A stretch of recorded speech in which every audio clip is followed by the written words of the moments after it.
All right, good morning, everybody, and thank you for joining us for our KeyBank workshop series titled Mandating the COVID-19 Vaccine or Not. We're very fortunate again to have Melinda and Zach here.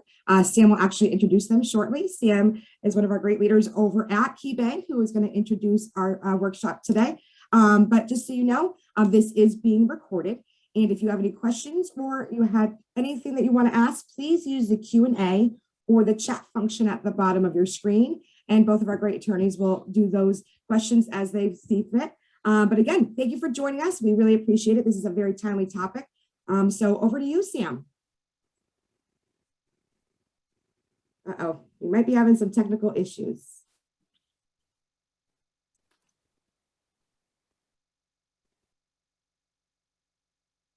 We can't hear you, Sam.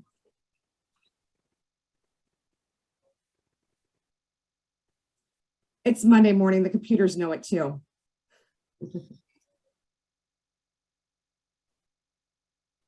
Okay, well, unfortunately, we can't hear Sam. So I'm going to turn this over to Melinda Kaufman and Zachary Sherwin, who have done a great job. Like I said, they did our mandated COVID-19 vaccine or not one a few months ago, and it was a very interesting topic.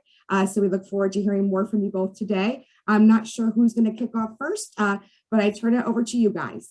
Okay, great. Well, thanks. So I'm going to kick it off. My name is Zach Shurin, and I'm joined today, as was mentioned, by my colleague, Melinda Kaufman. And yeah, this has been really a whirlwind of a topic. And we have been speaking on this topic for many months now. So this has kind of become old hat to us. But every day it seems like this topic is dominating the news, and the questions that we're getting about how employment law, how it figures in with this issue have been very interesting, and it's continuing to evolve. So we hope that if this is something, if you are an employer and you're considering implementing mandatory vaccine policy, that this can be a helpful seminar for you. So next slide, please. Just quickly about us, Melinda and I are members of Pullman & Comley's labor, employment, and employee benefits practice. We run the gambit in employment law issues. So if you have any questions, please feel free to give us a call. Next slide, please. I also want to give a quick plug to our COVID-19 response page. The attorneys in our department have done, and throughout our firm, have been regularly for the last 18 months posting articles on interesting Connecticut-specific COVID-19 issues that can help you if you are an employer, if you're a landlord, if you're a school district, a municipality. We have things targeted to Connecticut COVID legal issues. Next slide, please. We also have a blog that I welcome you to sign up for, the Working Together blog. This is where we post labor and employment law updates that are Connecticut specific. Next slide, please. And the last plug, we also have an education law blog that's dedicated really to Connecticut school districts and Connecticut independent schools that talks about a gambit of issues, including COVID-19 issues.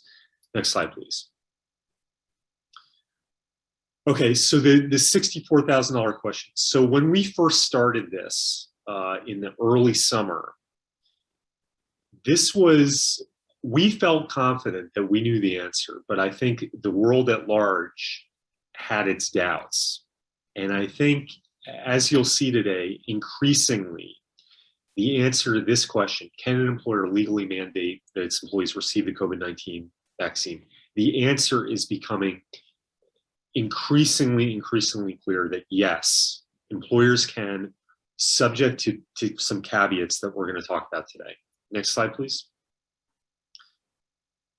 So what we're going to do for this seminar is we're going to start by talking about the pre-COVID-19 landscape, legal landscape, which informs where things are with COVID now.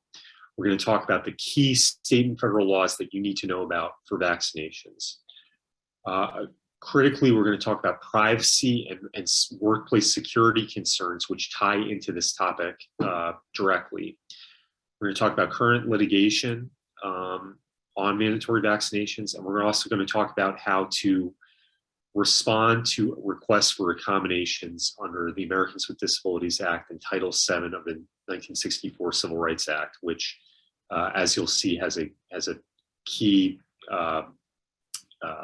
component to the vaccination policies that we're talking about. Lastly, we're going to talk about collective bargaining briefly, and we'll give you some specific guidance on what you should have in a COVID-19 vaccination policy if that's what you want to, that's the direction you want to go in. Next slide, please. So the pre-COVID-19 legal landscape is very interesting. And there are some things that, mandatory vaccination is not really a new topic. Mandatory vaccinations have been around for hundreds of years, actually.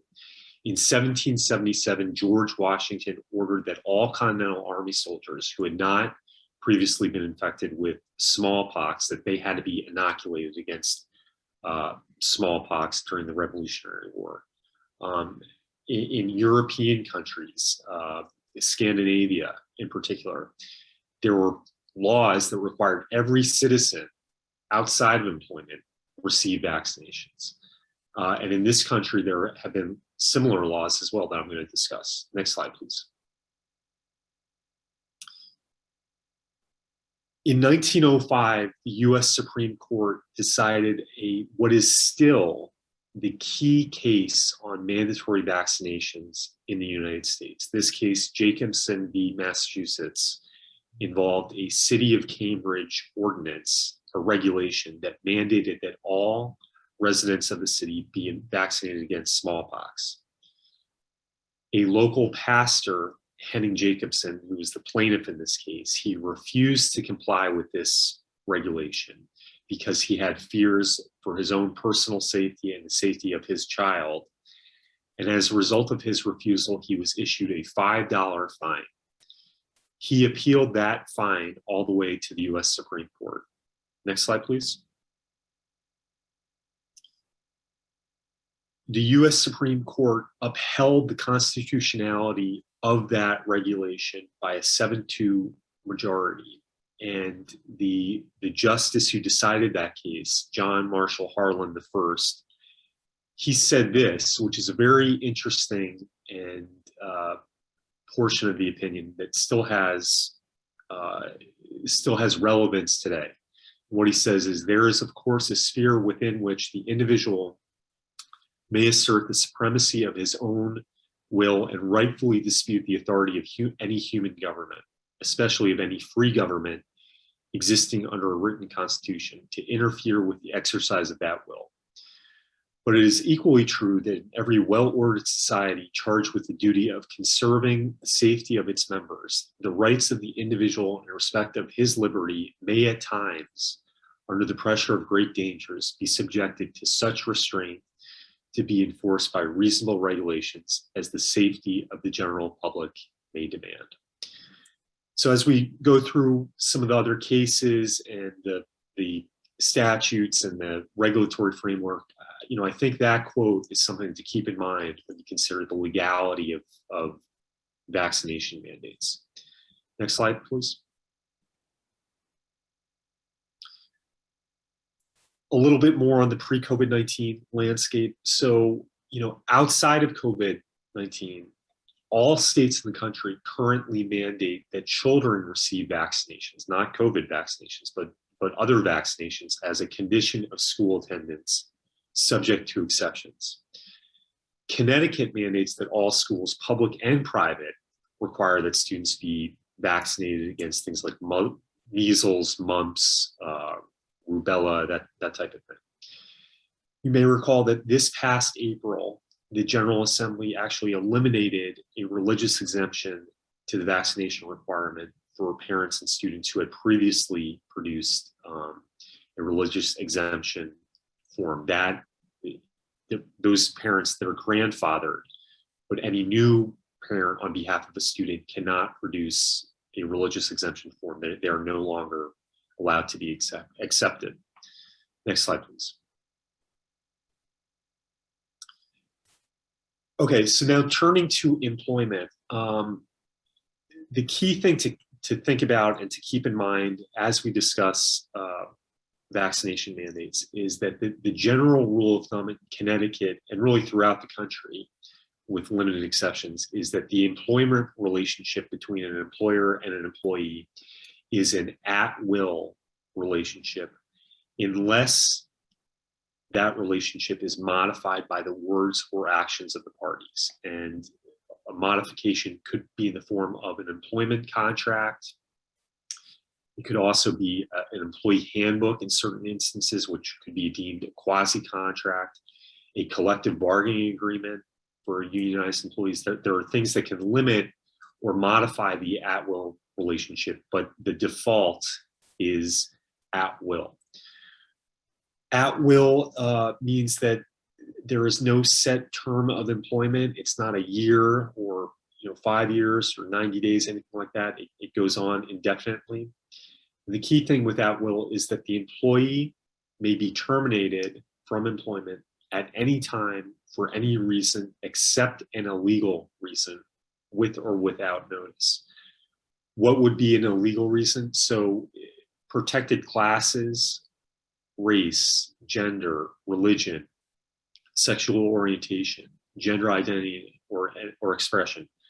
These things are protected classes that if you, as an employer, discriminate against someone on their basis or membership in a protected class, that's illegal, even if the employment relationship is at will. Also, there are some other modifications to at will, such as for whistleblowers, people who complain to government bodies about health and safety issues, for instance. And there can be other modifications in certain other circumstances as well. On the flip side of the at-will relationship from the employee's perspective, the employee can quit at any time for any reason with or without notice. So remember the at-will default relationship as we talk about mandatory vaccination policies. Next slide, please. And I think at this point, I'm going to turn it over to Melinda. Good morning, everyone.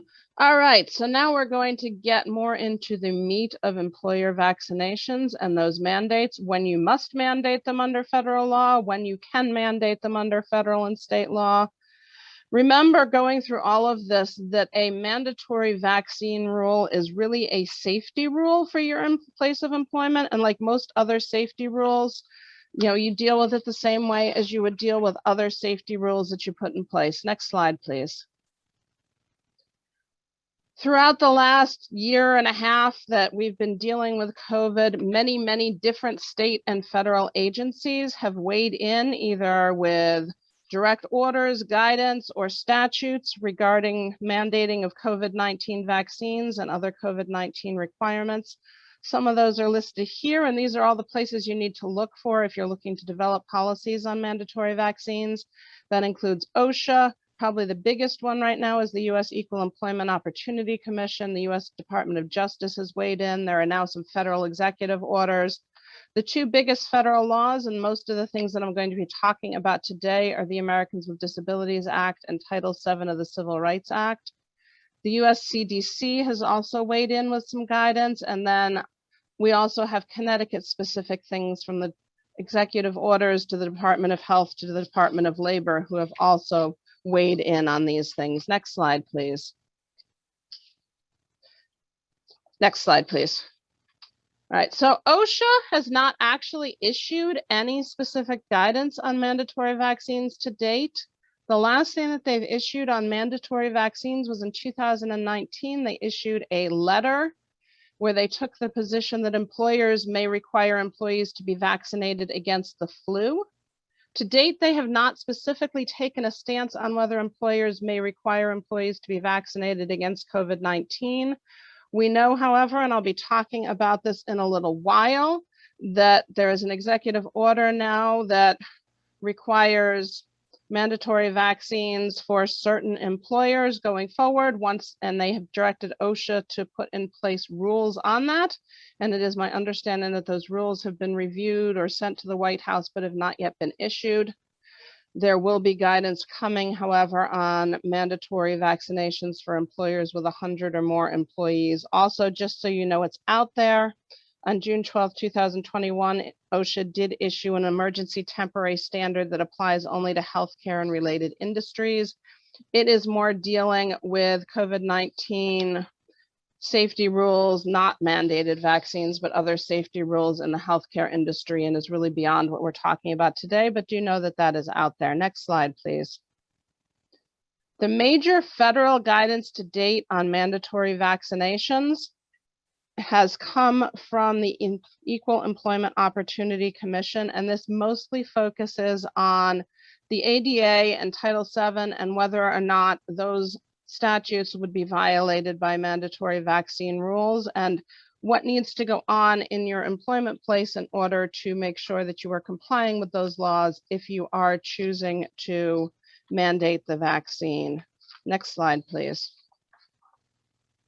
So originally, when this guidance came out, the EEOC stated that federal anti-discrimination laws do not prevent an employer from requiring that all employees who physically enter their workplace be vaccinated for COVID-19. Of course, as I'm sure you've heard, any mandatory vaccination policy has to allow for the provision of reasonable accommodations in certain situations. And those two main things, and we'll unpack that more in a minute, the two major exceptions that you may have to your employment vaccine policy would be disability and a religious or spiritual exemption from that. The guidance does not address what was often cited as an anti-vaccination argument that some of these COVID-19 vaccines are still only approved under emergency use approval, and an argument that they cannot be mandated. As you know, I'm sure Pfizer has been fully approved. So really that does not come into play anymore because there is a fully approved option. Next slide, please. As a quick background, what does the ADA require and why does it apply to mandatory vaccine standards? The ADA provides that no covered entity shall discriminate against a qualified individual with a disability because of that disability in regards to job training, termination, or any terms, conditions, and privileges of employment. And one of the principal duties of any employer under the ADA is its obligation to provide a reasonable accommodation to a disabled employee in the workplace if such an accommodation would allow them to continue to perform the essential functions of their job. It is likely, I mean, not more than likely, we've seen this a lot, that employees are claiming that they are unable to take the COVID-19 vaccination, either because of a disability or because of a medical condition, and those things do have to be considered, and you do need to follow the ADA procedures if someone is asking for an accommodation because of a medical condition or a disability. You need to treat it the same as you would treat any other request for an accommodation. Next slide, please.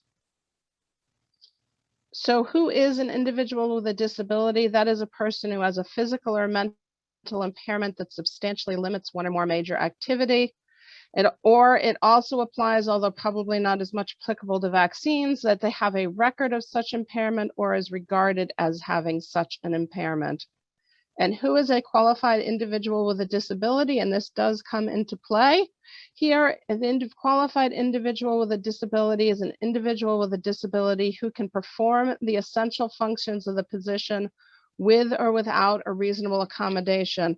And I will give you my plug that I give every time I'm talking about the ADA. If you are having employees, you need to have written job descriptions where the essential functions are spelled out, because if you are going to claim later on that somebody cannot do an essential function of their job, it's important that you have documented what those essential functions are. Normally, we only talk about disabilities when we're talking about accommodations. Do be aware that recent federal guidance, such as the rules for federal employees and federal contractors, do suggest that it's enough for somebody to have a medical issue that prevents them from having the vaccine, even if that does not rise to the level necessarily of a disability. We do not know what the OSHA guidance will say on that, so you will have to stay tuned. Next slide, please. When is someone substantially limited in a major life activity? It's if they're in comparison to the average person in the general population, they are unable to perform that, or they are significantly restricted in their ability to perform that. Next slide, please. And I'm not going to read this to you. You can see all the examples that are listed in the ADA regulations as far as what are major life activities. You can request a copy of these slides after the presentation and have that if it is something that you want. Next slide, please.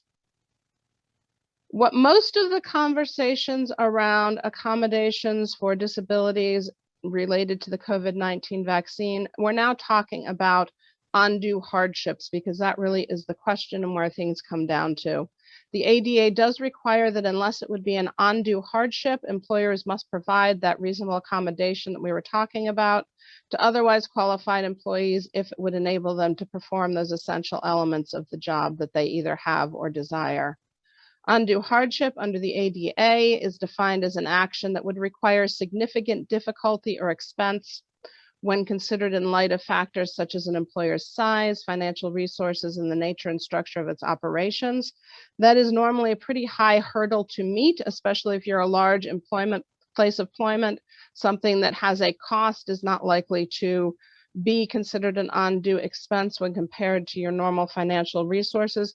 Under COVID-19, that calculus we're seeing has changed a little bit, because we really are talking about safety of clients, safety of coworkers, and things that may truly be an undue hardship, whether or not there is a cost related to them. Next slide, please. What does the ADA require? It requires that the employer start by engaging in the interactive process with an employee who requests an accommodation. An employer fails to participate in that process when it knows of a disability, or the employer requested an accommodation and the employer didn't follow through, or if they did not make a good faith effort to find that accommodation and there would have been such an accommodation but for the employer's lack of good faith. And with that background information, we're now going to move on to what the EEOC has specifically said about COVID-19 vaccinations in the workplace. Next slide, please. The EEOC has construed the ADA to require that an employer has to show that an unvaccinated person will pose what is called a direct threat at the work site due to significant risk of substantial harm to either the health and safety of that individual or to others, and that direct harm cannot be eliminated or reduced by a reasonable accommodation. This was last updated by the EEOC on October 13th, 2021. So that is what we are dealing with right now. The things that an employer is going to look at when deciding whether allowing an unvaccinated person in the workplace are going to be things where you're going to have to do an individualized assessment. Generally, you would look at 4 factors when you do that.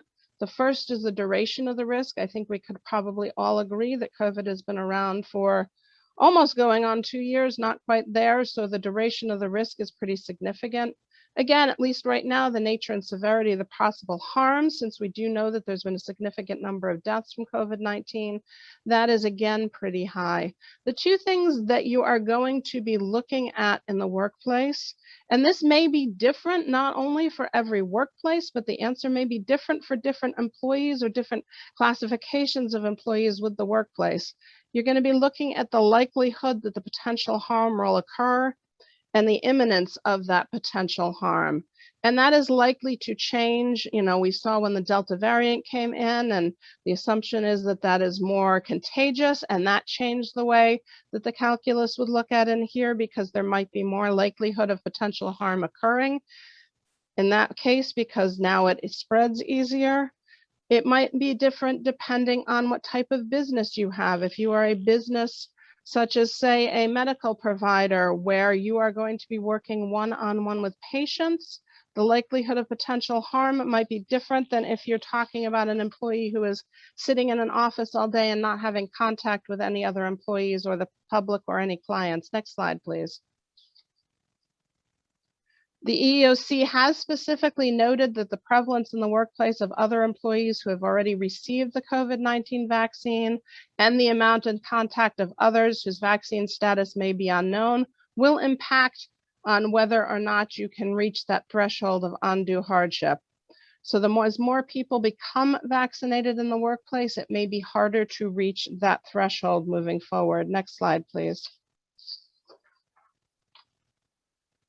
Even if you find that there is a direct threat by an individual of being in the workplace who is not vaccinated, you still are not done there. You need to move on and have that interactive process meeting that I talked about and determine whether there would be a reasonable accommodation that is not an undue hardship to the employer, that would eliminate or reduce the risk to allow the unvaccinated employee to stay in the workplace without posing a direct threat to others.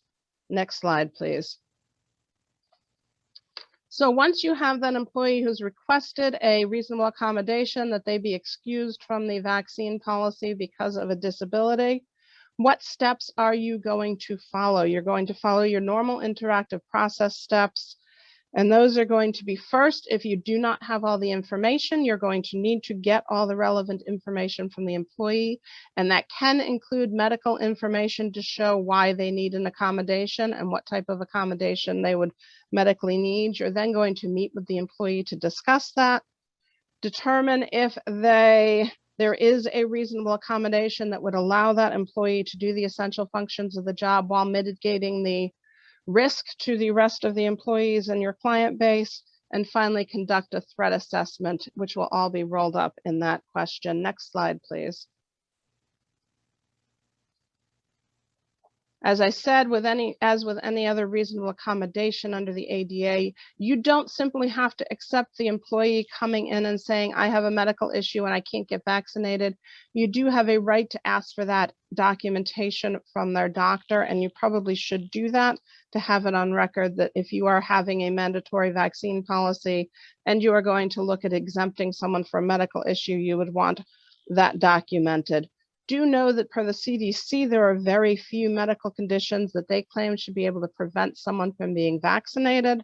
And those are mostly allergies to something in the vaccine or the employee having had such a bad reaction to the first dose that it would be dangerous for them to have the second dose of a 2-dose series. So you can ask for more in-depth medical information as to why that employee needs the exemption if it is not obvious from the medical information that you've received. Next slide, please. Some possible reasonable accommodations according to the ADA could include remote work. Note that this is only available if the employee could perform the essential functions of their job remotely, and if you as an employer have such remote work available. It is not an automatic. Other things you could do, moving the employee's workstation to a different location to get them away from customers, clients, other employees, major walkways, those kind of things, providing additional ventilation or PPE to the employee, providing those plastic barriers between the worker and the public if they are dealing with the public, or even a temporary transfer to a vacant position that they are qualified for that would not require them to be vaccinated. Next slide, please. Very briefly, it is possible that you will still get ADA accommodation requests from employees who are fully vaccinated, and do not automatically just say, no, you're fully vaccinated, I do not need to accommodate that. It is unclear at this point whether some individuals with certain medical conditions, such as those who are moderately or severely immunocompromised, receive the same measure of protection from the COVID-19 vaccines that the regular population does. Being vaccinated, therefore, does not necessarily obviate the need to engage in the interactive process and discuss some of those reasonable accommodations that we just listed on the prior slide. Next slide, please. A bit of a conundrum right now are pregnant employees. If you look at the federal statutes, which we'll be talking about in a minute, and the executive orders that have come from Connecticut on various businesses and areas that need to mandate the vaccine by law, you will not see a mention of an exception for pregnant employees. The exceptions universally look at either disability or a religious spiritual exemption. The EEOC, however, as late as October 13th, so less than 2 weeks ago, has doubled down on its guidance that if you are accommodating other employees, you must also accommodate a pregnant employee who does not want to take the vaccine while they are pregnant or because they are pregnant, and that refusing to accommodate them could be seen as pregnancy discrimination, even though they are not listed in any of those accommodations. So it does set up a bit of conundrum for those employees in the workplace right now. Next slide, please. Finally, a word about religious objections to the COVID-19 vaccine. We are seeing a plethora of these right now. There are websites that you can go to if an employee wants to get an exemption. I've heard that there are websites that will talk them through the wording to request those exemptions. Know that just because it's not a religion that you recognize, or if it is a religion you do recognize, but you believe that it is not sincerely held that they do not need to get vaccinated under that religion, that really doesn't matter, because religion is more expansive than just I am a member of X religion. It also goes as far as to look at your underlying spiritual beliefs. Next slide, please. So a little bit of background. Title VII of the Civil Rights Act is where the religious exemption arises. And it is under Title VII, it's unlawful practice for an employer to fail to or refuse to hire or to discharge any individual or otherwise discriminate against that individual with respect to compensation, terms, conditions, privileges of employment because of a few things, but more to the point here, because of religion, and also to limit, segregate, or classify employees or applicants in a way that would deprive them of employment opportunities because, again, of their religion. But religion is a very broad concept under Title VII. According to the EEOC, it includes all aspects of religious observance and practice, as well as belief, unless an employer demonstrates he is unable to reasonably accommodate the employees or the prospective employees' religious observance or practice without undue hardship to the conduct of the employer's business. Next slide, please. It is very difficult to challenge whether or not a belief is sincerely held. And if that is something that you are thinking of doing when an employee comes in and says that they need a religious exemption, I would strongly suggest that you reach out to your attorney. And of course, we are always available if that is something that you are interested in reaching out to me or my colleagues for. The undue hardship standard under Title VII is much less stringent. The employer there need only show that the requested accommodation would have more than a minimal cost or burden to the employer. So really what employers are generally looking at these days is the undue hardship. And you're looking at whether it would be an undue hardship to let this unvaccinated person in the workplace. And that could again go back to the direct threat issue. It could go to whether you would have to significantly change your business model in order to accommodate that person. There are a lot of things that that could go to. Interestingly, and I think Zach will talk about this more in depth, but there are at least 2 states, Maine and New York, who have so far eliminated the religious exemption under their statutes that require vaccination for hospital employees. Both of those are currently being challenged in courts, so we will have to stay tuned to see how that turns out. Next slide, please. One final pointer on any of these accommodations issues, whether it is disability related or religious related, make sure that when you are holding accommodation meetings, whether you are agreeing to give an accommodation or you have determined it is an undue hardship and you are not granting the accommodation, that you document the process you went through and that you document the reason, if you are denying it, that you are denying it. Next slide, please. All right, I'm going to very briefly speak about some federal and state mandates that are currently out there that require vaccinations for different places of employment and different businesses. The first one I'm going to talk about is the federal contractor vaccine mandate. Under Executive Order 1042, it requires that certain contracts and what are called contract-like instruments with the federal government include a clause that the contractor and also any subcontractor of any tier that you're looking at must incorporate this language into any subcontract or contract with the federal government. The order went into effect on September 9th, 2021. And it does not affect anyone until they enter into a contract or contract-like instrument that includes that clause. However, as of October 15th, 2021, any federal contracts that are either renewed, extended, or are new on that date will now be required to have the clause requiring that vaccine. This is a very complicated area, and I am only going to go over it briefly. If you are either a federal contractor or a subcontractor, this is something that you need to be getting on top of now. Next slide, please. What contracts are covered? Basically anything that is a contract with the federal government or something that looks like a contract with the federal government is going to be covered. More importantly, perhaps what is exempted, and the three that you are most likely to look at or come across that are exempted are grants. If you are simply receiving a monetary award made by the government, you are probably not a federal contractor. Contracts or subcontracts whose value is equal to or less than $250,000, again, are exempted.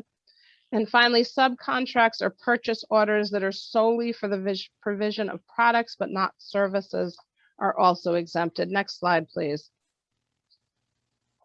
So what is required under the federal contractors and subcontractors? There are really three things. Vaccinations against COVID-19 for your employers are required. Masking and social distancing. We're just going to talk about the vaccine pieces today. And it covers all employees working on or in connection with a covered contract or working at a covered contractor workplace. And as we'll talk about on the next slide, that is much broader than you might think at first glance. It also requires that contractors and subcontractors designate at least one person to coordinate implementation of and compliance with the safety protocols. Next slide, please. So the vaccine mandate, in short, who must be vaccinated? Any full-time or part-time employee of a covered contractor working on or in connection with the covered contract. So even if they're not working directly with it, if it's your HR director or someone who's working in connection with it, that is enough to cover them. And even broader, or is working at a covered contractor workplace, regardless of whether that person is working on a covered contract. So once you are a government contractor, if people in your workplace are working on a government contract, it goes to the whole workplace with some limited exceptions. And it does include persons who are working remotely and never actually come into the office. Next slide, please.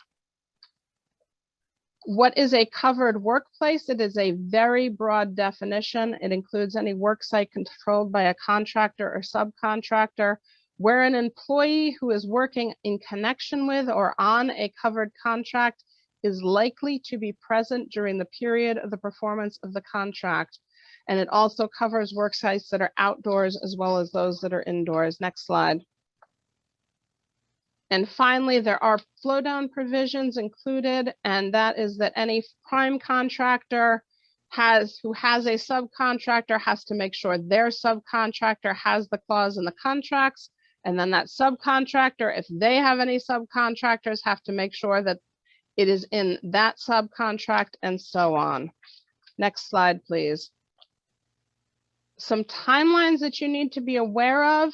If you have entered into federal contracts or subcontracts now, you need to have complied with the provision by December 8th of 2021. Any contracts entered into on or after December 8th, 2021, there is no grace period. So if you are one of those contractors, you do need to act now. Next slide. Because given the waiting periods between vaccines, if you are, for example, having an employee that wants to have the Moderna vaccine in order to be compliant on December 8th, they will have to get their first vaccine shot on October 27th, which is 2 days from now. Pfizer is November 3rd, and Johnson & Johnson, which is a single shot, would be November 24th. Next slide, please. The upcoming federal mandate that we've talked about for certain private businesses that President Biden has announced. Next slide, please. He announced this in September that there were going to be sweeping new federal COVID-19 vaccination and testing requirements for private businesses with 100 or more employees, that they will be required to either have their employees be vaccinated or undergo weekly COVID-19 testing. The rule will require, according to his announcement, that employers provide paid time off to employees, both to obtain the vaccine and to recover from any side effects. And he directed OSHA to develop temporary rule standards in order to implement that. Again, my understanding is that those temporary standards have been drafted and shared with the White House. They have not been published to date. But once they are, companies who have failed to comply could face fines up to $14,000 per violation. Next slide, please. Two other federal mandates that are also on the horizon. One is healthcare workers. The Centers for Medicare and Medicaid Services announced that it will be expanding its emergency regulations requiring nursing homes to implement mandatory vaccinations, including all healthcare facilities that receive Medicare or Medicaid reimbursements. We do not yet know a date of when those regulations will come out. The last I saw, they said they should be expected shortly. And similarly, for Head Start programs that receive federal funds, there is an expectation that there will be federal mandates for vaccinations for teachers and staff as there as well. Next slide, please.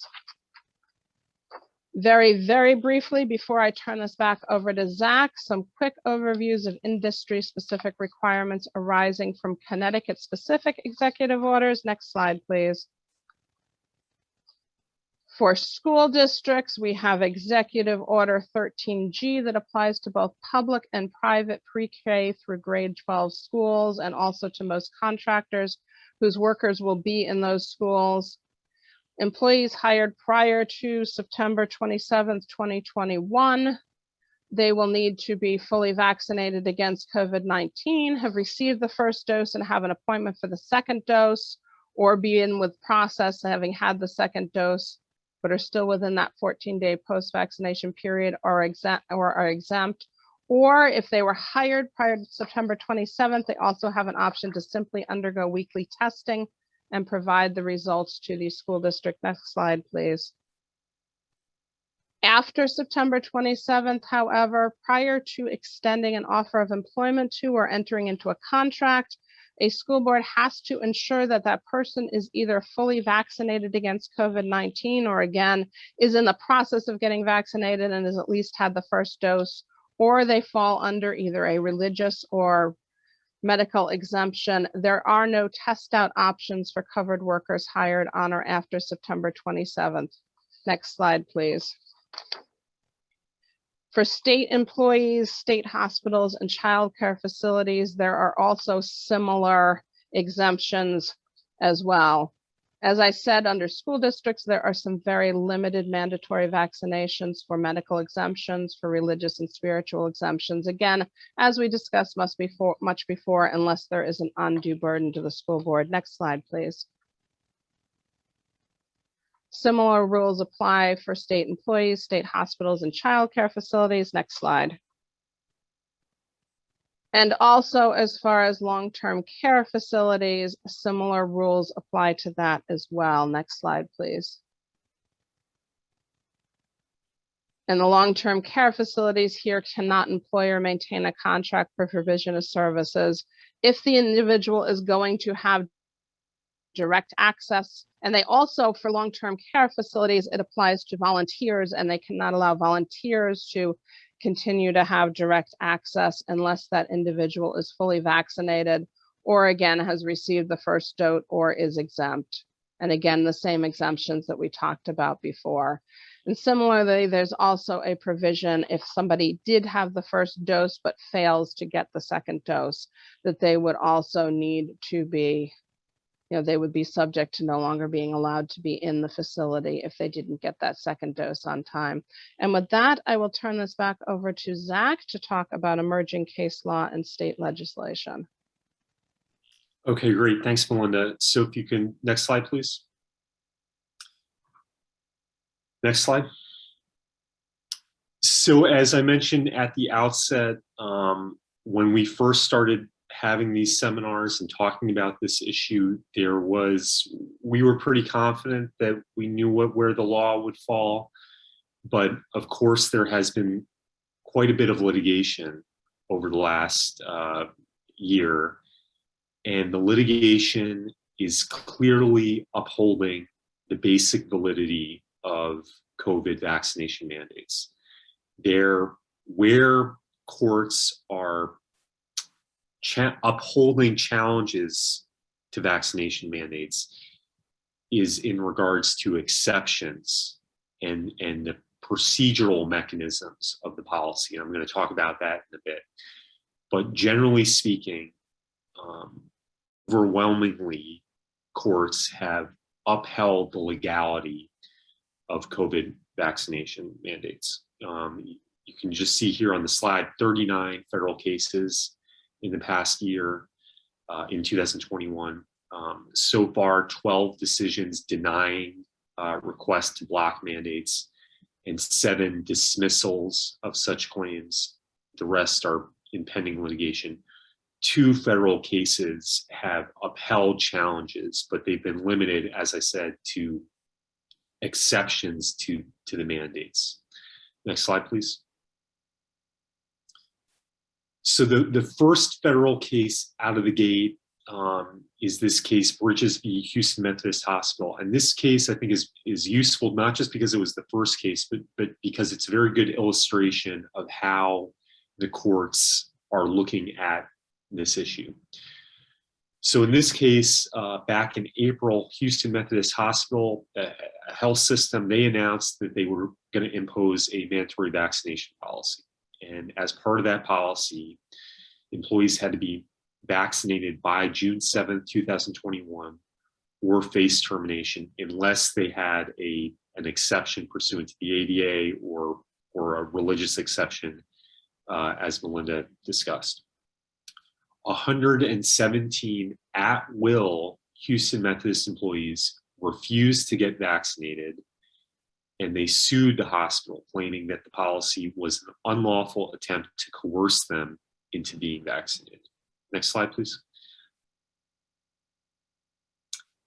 They raised 5 legal grounds for their challenge. The first was that they claimed that the terminations would be wrongful terminations under Texas law. Secondly, that the terminations would be in violation of public policy. Third, that their terminations would violate the Federal Food, Drug, and Cosmetic Act, since at that time, the COVID-19 vaccines had yet to receive full FDA approval.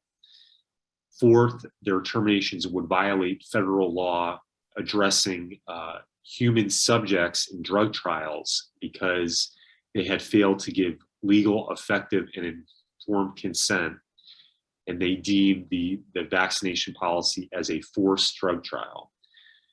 Finally, they said that their terminations would violate the Nuremberg Code because the threat of termination for failing to receive a vaccination would be equivalent to forced medical experiments that Nazi doctors performed during the Holocaust. Next slide, please. So the federal judge in Texas who heard this case, he dismissed each and every one of the claims. He said, first, the mandate did not require employees to perform an illegal act and therefore did not violate Texas law. Second, he said Texas law does not have a public policy exception to the at-will employment doctrine. And even if it did, vaccine mandates, they don't go against public policy, they're in line with public policy based on the US Supreme Court's decision in the Jacobson case back from 1905 and the EEOC's vaccination guidance. Next, he said that the Food, Drug, and Cosmetic Act does not apply to private employers, and therefore there can't be a private cause of action saying that there was a lack of informed consent, because a vaccination mandate by an employer is not the same as a healthcare entity issuing a vaccine. Next, he said that Houston Memphis employees are not participants in a human trial, they're employees. And lastly, comparing COVID-19 vaccinations to Nazi medical experiments during the Holocaust is reprehensible. And more to the point, the Nuremberg Code is an international law that does not apply to American private employers. Next slide. And the judge, Justice Lynn, or Judge Lynn, this is another kind of interesting quote that illustrates the issue. Although her claims fail as a matter of law, it is also necessary to clarify that Burgess has not been coerced. Burgess says that she's being forced to be injected with the vaccine or be fired. This is not coercion. Methodist is trying to do their business of saving lives without giving them the COVID-19 virus. It is a choice made to keep staff, patients, and their families safer. Bridges can freely choose to accept or refuse a COVID-19 vaccine. However, if she refuses, she will simply need to work somewhere else. You know, that last part is essentially what this whole topic is all about. It's employers have the right to have these mandates, and while it may be a very strict policy and hard for some people to accept, under the at-will employment doctrine, the employer has the right to issue it, and if the employee does not like that policy, they can choose to work somewhere else. Next slide, please. So, as Melinda mentioned, there have been a number of interesting cases that are wrestling with different issues with the vaccination mandate. This first case, Doe's 1 through 6 v. Mills. This is the first Circuit Court of Appeals, which is a step below the Supreme Court, the first appeals court decision upholding a vaccination mandate. And this one applied to a Maine mandate that required all healthcare workers to be vaccinated in both private and public settings. What's interesting about this case is that there was not a religious exception built into the policy. Nonetheless, the First Circuit Court of Appeals upheld the Maine regulation. This case has been, there's been a petition filed for it to go to the US Supreme Court. An initial petition was denied on technical grounds, but the US Supreme Court left open the possibility that the plaintiffs in that case can still file with the US Supreme Court. So it may be that this is the first case that will reach the US Supreme Court on COVID-19 vaccination mandates. A second case that should be mentioned is Claassen, the trustees of Indiana University. Indiana University, they imposed a vaccination mandate for all students who would be in person as well as employees. A group of students challenged that policy on constitutional grounds, and there the court denied the challenge. And the US Supreme Court, and actually Judge Comey Barrett, the recent appointee who is noted very conservative, she authored the one sentence decision denying an emergency appeal to the US Supreme Court. Last case to mention, Dr. A v. Hochul. This case comes out of New York. This, like the Maine case, involved a New York State vaccination mandate for healthcare workers. The court here blocked enforcement of that New York State vaccine mandate because it did not have a religious exemption. And so what's interesting is you have the Maine case where there isn't a religious exemption that the courts upheld and the First Circuit Court of Appeals upheld. But now we have a court out of federal district court out of New York that went the other way on a policy that failed to include a religious exemption. So that issue is kind of out there, and it will be interesting to see how it gets resolved. And it, perhaps this is something that the U.S. Supreme Court will have to resolve. Next slide, please. So in addition to litigation, I'm sure everyone has heard about different states doing things like mandating or prohibiting employers and schools from imposing vaccination mandates. And at least 9 states have enacted legislation banning such mandates or vaccination passports by schools, employers, and businesses. An additional 11 states have banned the same thing, vaccination mandates and passports, pursuant to a governor's executive order. Next slide, please. So now I'm going to turn it back over to Melinda to talk about employer-provided vaccinations. All right, next slide, please. So this is an issue that has been coming up, maybe not as much now that vaccines are easier to get in the public places, but sometimes employers are trying to make getting the vaccine as easy as possible and therefore choosing to provide access to that vaccine in the workplace. There are some pitfalls with doing that, however, because depending on how that is actually administered could run afoul of ADA's restrictions on medical examinations of current employees, and that is a restriction that applies to all employees, not just employees who are disabled. The ADA does limit medical examinations of current employees to situations where the examination is both job-related and consistent with business necessity, and that would come into play if you were providing the vaccine as the employer providing it to the employees. Next slide, please. While it is clear that the administration of the vaccine itself is not considered a medical examination, the problem here are if you've gotten the vaccine, you know that there is a list of questions that you have to answer before they will give the vaccination to you to make sure that it is safe. And those pre-screening questions are indeed medical questions.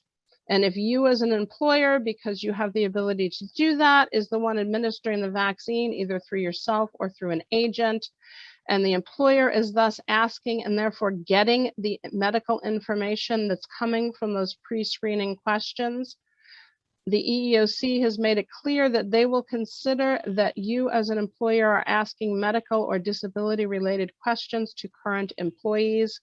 And if you have an employee that were to challenge that they did not want to get the vaccine directly from the employer, or that they were discriminated against somehow because of your access to that information, you would then need to show that the questions being asked were job related and consistent with business necessity.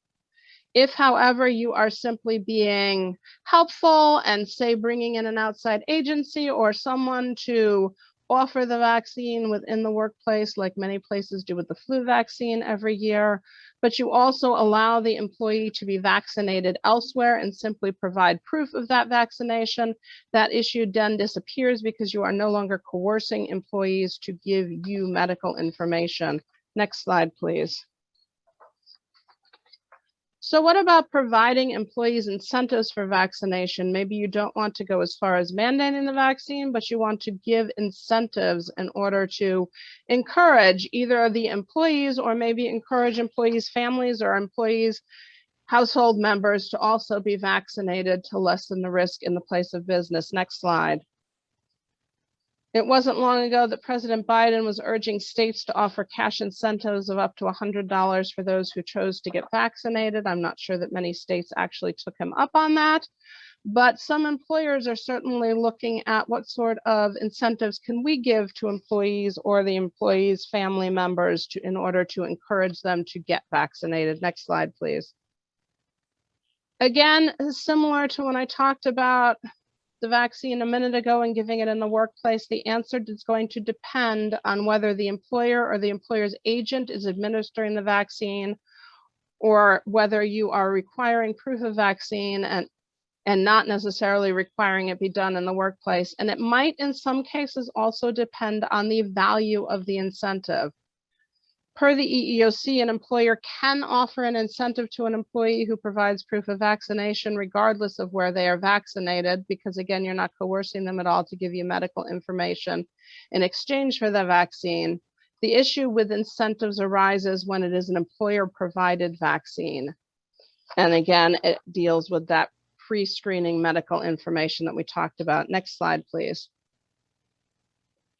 If it is an employer-provided vaccine, the incentives, and those may include rewards or it may include penalties, may only be provided if the incentive is not so substantial as to be coercive. Otherwise, the EEOC will look at it as you are basically coercing an employee who's going to say, I had no choice but to give them this medical information because I couldn't possibly pass up that extra incentive. Next slide, please. So can an employer offer an incentive to its employees in exchange for family members receiving the vaccination from the employer or its agents? And the answer to that is emphatically no. The answer to that is no because of a different law. It is the Genetic Information Non-Discrimination Act, which prohibits an employer from discriminating against an employee because of their genetic information or a genetic predisposition to some types of illnesses or other things. And if you are requiring in order for them to get that incentive, that the employee's family member get the vaccine from the employer and therefore give the employer that confidential medical information, that is confidential medical information about the person getting the vaccine, but could also contain confidential genetic information about the employee, and you cannot do that. On the flip side, however, if it is simply that you are giving an incentive for proof that a family member or proof that a household member has been vaccinated, that issue does go away, and then those incentives would be fine. Next slide, please. Some unanswered questions here. One main one. It is unclear whether providing large incentives, even if they don't violate the EEOC rules, could be large enough that they would be seen coercive under HIPAA and or ERISA. So if you are thinking about doing incentives, either make sure you are keeping those de minimis, or if you are thinking about doing an incentive that is not de minimis, I would suggest that you contact your legal counsel to discuss the risks and benefits of doing that before you make that decision and move forward with that. And with that, I will turn it back over to Zach to discuss mandatory vaccination policies and unionized workforces. Okay, thanks. Next slide. So, for the most part, what we've been talking about is viewing these policies through the lens of at-will employment, which we've talked about as being the default kind of setting for employment relationships in Connecticut and mostly throughout the country. An important exception to that is where you have a unionized workforce. And with unionized workforces, the rules are a little bit different. So in a private sector unionized setting, the imposition of a mandatory vaccination policy is likely a mandatory subject of bargaining. And what that means is that before the employer can impose the policy, it needs to negotiate that policy with the union before it can be imposed. Mandatory subjects of bargaining are things like wages, hours, and other terms of conditions of employment. And a policy like a mandatory vaccination policy that can result in discipline or discharge is a mandatory subject of bargaining. So the National Labor Relations Board has not to date issued a decision definitively saying that COVID-19 mandatory vax policies are mandatory subjects, but it seems very likely that that would be the outcome. Next slide, please. So what would an employer and a union actually negotiate if an employer wants to have a mandatory vaccination policy? Well, some things that could be part of negotiations on a topic like that would be stuff like paid leave time for vaccination appointments. Is an employee going to have to go to the appointment unpaid, or will it be paid? Bonus payments for vaccination. Documentation and verification procedures. What's going to be the protocol for submitting proof of vaccination? What's acceptable, what's not? And then disciplinary consequences for failure to comply. Will someone who fails to comply face immediate termination, or would there be progressive discipline? Generally, management has to either reach an agreement with the union on what the policy will look like, or go to impasse, which is a legal term of art for collective bargaining, before the policy can be instituted. And impasse basically means that the parties have reached a point where they've negotiated in good faith and they cannot come any closer to an agreement. A key question with private sector mandatory vaccination policies is whether or not there's a collective bargaining agreement that has a management rights provision that gives management the authority to unilaterally implement a policy without bargaining. If there is such a clause in a collective bargaining agreement, then there's no duty to negotiate before imposing a mandatory vaccination policy. Also, just quickly, there is an exception in the National Labor Relations Act jurisprudence about emergency situations, and in a case of a true emergency, the need to negotiate before imposing a policy may not still apply. But the question is, is COVID-19 20 months after its onset, is it still an emergency? Next slide, please. In the public sector setting, the consideration for mandatory vaccination policies are different. Melinda talked about some of Governor Lamont's executive orders, and for the most, largely, those have kind of occupied the field on this issue.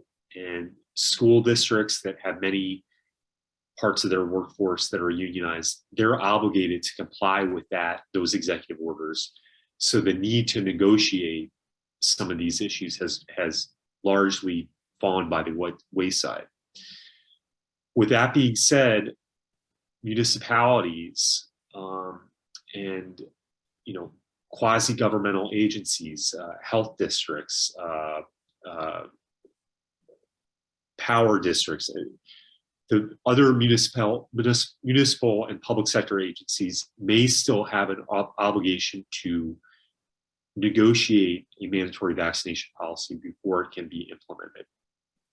And the key question here is going to be, in terms of the right of the public sector employer to impose the policy, is going to be whether or not the policy has a directness and depth of the conditions of employment that's considered on one hand, versus the extent of the employer's need to unilaterally act without negotiating in order to serve or preserve an important policy decision committed by law to the employer's discretion.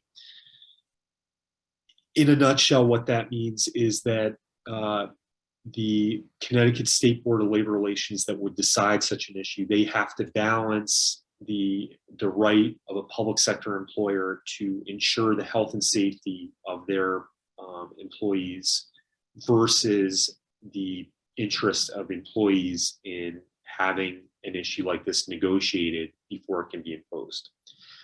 Next slide, please.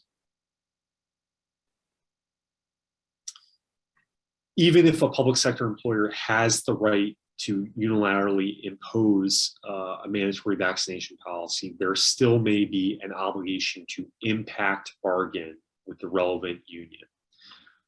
Impact bargaining is required where the impacts or the effects of a managerial decision will have a substantial impact on the terms and conditions of employment. If the parties, the union and the employer, cannot reach an agreement on any changes to the terms and conditions of employment, as a result of a unilateral management decision, then an interest arbitration panel decides the issue. Next slide, please. Okay, so Melinda and I, we've kind of given you a lot of the underlying law, which we hope is very useful. But in terms of the nuts and bolts of drafting and implementing a policy, here are kind of our recommendations. So next slide, please. So I think the first thing you want to do is you need to ask yourself some key questions. So the first one, are the employees in your workforce, are they at will or employed pursuant to a contract or a collective bargaining agreement? It could be both. You may have some employees who are unionized and who have collective bargaining agreement, and you may have others that are at will. But the answer to that question is going to kind of shape the direction that you go in terms of implementing a mandatory vaccination policy. Will the employer provide or administer the vaccine? That, as Melinda talked about, that has some unique considerations that makes things a little bit more complicated, and you'll need to think through it if you intend on doing that. Will the employer offer incentives for receipt of the vaccine? That, again, that has some other issues that Melinda talked about. Will the vaccination mandate apply to everyone or just certain employees? Will there be any exceptions beyond disability or sincerely held religious beliefs and pregnancy?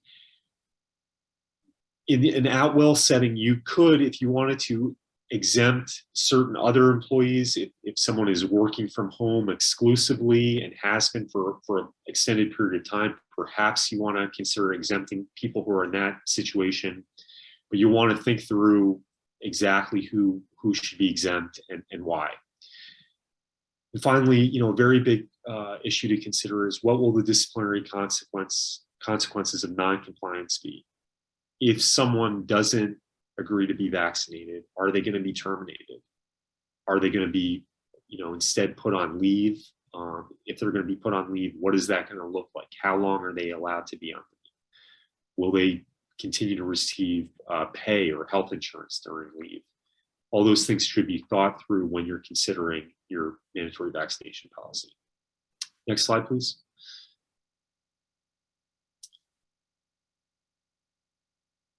So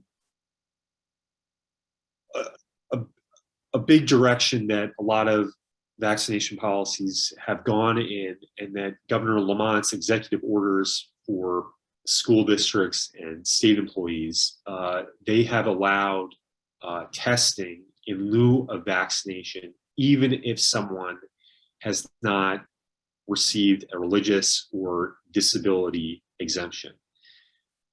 You certainly, if that's the direction you want to go in, you certainly can do that.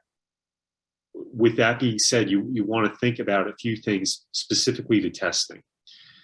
If you're going to allow a testing option, how frequently are you going to require that the employee be required to test? Is it going to be weekly, bi-weekly, what have you? What test would count for the testing exemption? There's the antigen test and the PCR test. The PCR test is the nuclear test. The results take longer to get, but it's a more accurate test. The antigen testing can be done more quickly. There is at-home testing for COVID-19. It probably isn't a good idea to allow at-home testing for your testing policy, because how do you verify that the tests are accurate and that the employee performed it on himself or herself? Another key consideration, who pays for testing? COVID-19 testing is not necessarily covered by insurance, and tests can cost upwards of $100. So if you're going to have a mandatory testing policy in lieu of vaccination, that policy could get very expensive for you as an employer if you're going to pick up that cost and it's not going to be covered by insurance. In the public sector setting, most employers are opting to require that employees pay for their own testing. And many employees are finding that there are free sites that they can go to accomplish that. Some other questions on testing: how far in advance should an employee be required to test? If it is a week, if you allow an employee to test a week before the test results are due, what's the value of that test? It would stand to reason that you want a test that is closer in time to when the employee is actually coming to work. But on this, by the same token, it takes a while for test results to come in, so there has to be a balancing on that issue. What happens if an employee tests positive? Will they be, presumably they won't be allowed to come to work, but will they have to continue to test until they have a negative test result to come back? And lastly, what happens if an employee fails to test? Will they be placed on unpaid leave, or will they be terminated? Next slide, please. So just a few more considerations when drafting the policy. So consistency really is key. You don't want to get in a situation where you're deviating from the terms of the policy just for the benefit of certain employees, unless you have to by law. And the reason for that, there's a number of reasons for it, but one is that if you do that and you end up putting employees on unpaid leave or terminating them, if those employees file for unemployment, if they can show that you haven't been consistent in your application of the policy, they're likely going to qualify for unemployment. If you have been consistent in application of your policy, then almost certainly they will not qualify for unemployment. We recommend using standardized forms, and we have a very good model policy in place that can help you to ensure consistency for across the workforce. It's also very important to be consistent to protect yourself against any claims of discriminatory treatment. So if someone is given an exemption to a requirement, if someone else is not given the same exemption, they may be able to claim that the person who received the exemption got the exemption because they were a member of a different protected class. Confidentiality and record keeping. So I think there's a general misunderstanding about HIPAA, and for the most part, HIPAA does not apply to private sector employers. However, with that being said, vaccination records should be kept segregated from an employee's personnel file, and only managers who have a need to know should have access to those records. Next slide, please. Finally, clarity and communication. For clarity, you want to identify and define how the company will handle particular situations with as much clarity and advance notice as possible. You want to spell out how employees are required to request and document their need for an exemption. That should be detailed in the policy. You want to set very clear deadlines and identify the consequences for non-compliance to the extent that you can do that. And you want to consider and describe how the company will handle items like paid time off for vaccination, leave for post-vaccination illness, etc. Finally, communication. You want to communicate the policy clearly and consistently. If you are going to impose a policy, you should be disseminating it to all impacted employees and not just a certain number of them. So with that, we can go to the next slide. Those are our pointers and our overview of the law. And so if anyone has any questions, we'd be happy to take them. I see one question in the chat, which I'll read for everyone. And the question is, we invite our employees and their significant others to a holiday party every year, hosted by our office after hours at an off-site location. Attendance is obviously voluntary. can we require proof of vaccination or a negative COVID test to attend? Melinda, do you want to take a stab at that?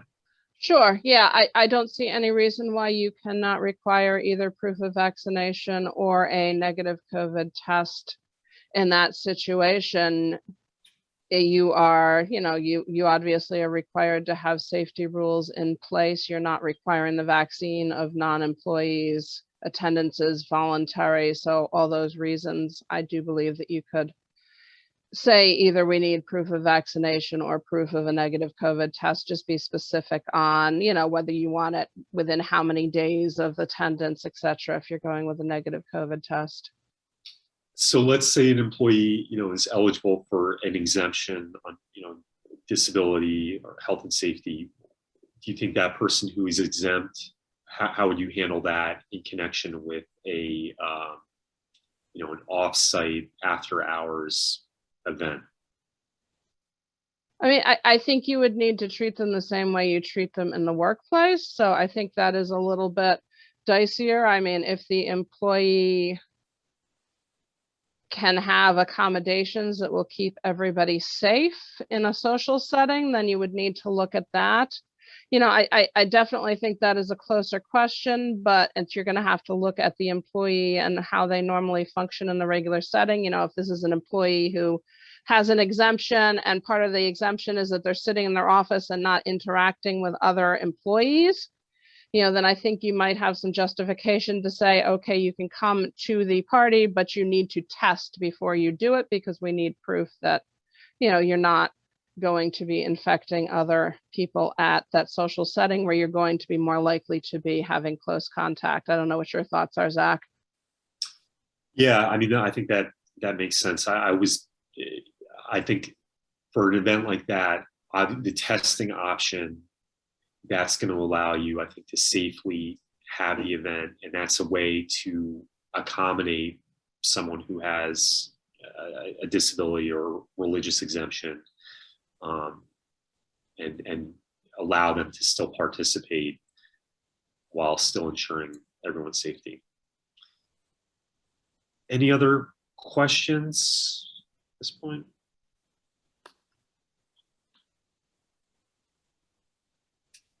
It looks like we have one more. The state of Connecticut is allowing medical and religious exemptions to the mandate for state employees and a testing option. However, they were requiring testing only for the RE and not the ME. Is this allowed? So testing for the religious exemption and not the medical exemption. Do you want to take a stab at that, Melinda? I'm not sure I have a clear answer to this. If you've got,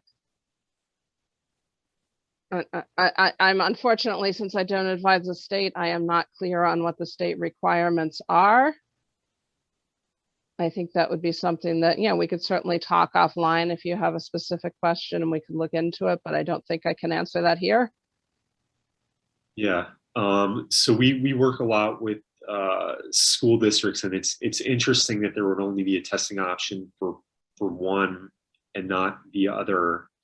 Generally, with the executive orders to date, there's just been a testing option that is outside of the medical and religious exemption. So we may need some more information on this one. Gosh, Zach, I think we also have something in the chat. Okay, yep. So this one, you mentioned consistency of application of COVID policies is important. Isn't this in conflict with the actions of the Biden administration? Example, post office, Congress, certain unions are exempt. Yeah, I mean, I think to a degree it is, to the extent that only certain groups of the workforce are exempt from a mandatory vaccination obligation, that does kind of speak to the validity of the exemption for other groups. That being said, I think for most, outside of the federal government, maybe outside of the state government, for most employers, having consistency across the workforce makes sense because it, for a couple of reasons, as I talked about, unemployment, if certain employees are exempted from the requirement, but not others, you need to have a good justification for exempting certain people. Otherwise, if you put someone on unpaid leave or lay them off and they file for unemployment, in all likelihood, they're going to collect. The other thing I would talk about with consistency, and I think I mentioned, is if, let's say you have two people who have the same job title and you've given one person an exemption without any religious or disability documentation to back that up, and you're requiring the other person to be vaccinated. If those two people, if one of them is in a protected class and can establish that there's no real distinction between the two of them, that person would have, it would appear, a very strong employment discrimination claim against the company. So I think proactively you need to be thinking about that and protecting the organization from that kind of issue. Nice. Just a quick follow-up also, as far as the Biden administration and the mention of the post office and Congress, remember that these, right now, the mandates coming from the federal government are all from executive orders, and therefore, most likely the president only has authority over the executive branch and not the legislative branch, and could probably not mandate that for Congress. And that may be some of the reason you're seeing some of those differences. Good point. So with that, I don't think we have any more questions, and I think we're about out of time. So yeah, unless anyone has anything to add, thank you all very much for Thank you so much, Zach and Melinda. I hope everyone has a great day. And if anyone has any questions and needs to reach out to Zach and Melinda, their information is right there on the screen. Okay, thank you. Take care. You too. Have a wonderful day, guys.